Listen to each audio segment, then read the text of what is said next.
The children in Rio's biggest slum, Rocinha, don't have much in the way of material possessions. But the area does border the water, and so while some of the world's top Olympic athletes compete nearby, some members of Rocinha's younger generation attend a surfing school in the heavily polluted waves and dream that they'll one day compete on their sport's biggest stage. I love being in the water and at the beach. There's not much for us to do at home. I prefer the beach, says 13-year-old Eric Marques. Often dismissed as a mere pastime in the past, surfing has spread around the world as a professional sport and is now a multi-billion-dollar industry.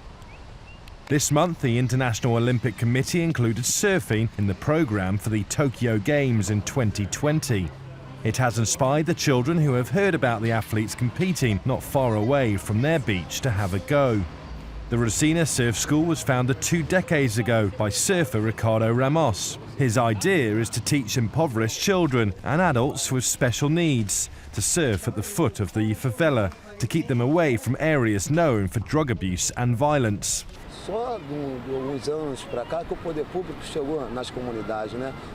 It was just a couple of years ago that their community became a bit safer. Their communities have been abandoned for decades without the public authorities acting permanently. So for us, the social workers, it's tough. We're giving the community added value. We're broadening the typical pattern of life in the favela, but when they go home, they face fights and troubles in their lives. Sometimes they even lack food to eat. It's really difficult.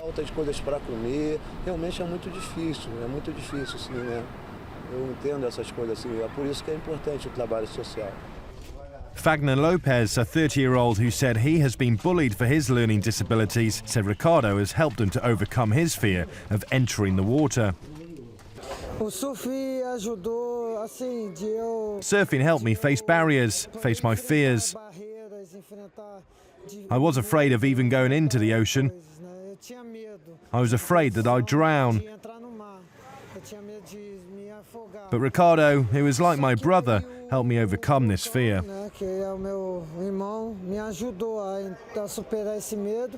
Rocinha has been part of a government pacification program aiming at making Rio safer ahead of the Olympic Games. But heavily armed drug dealers still plague its alleys and deadly gun battles break out on a regular basis. Although it's known as a top surfing spot, the beach was removed from the list of venues for a surfing competition earlier this year due to its pollution. Most of Rocinha's sewage flows untreated directly into the water, and the teenagers at the surf school spend much of their time picking up garbage on the beach.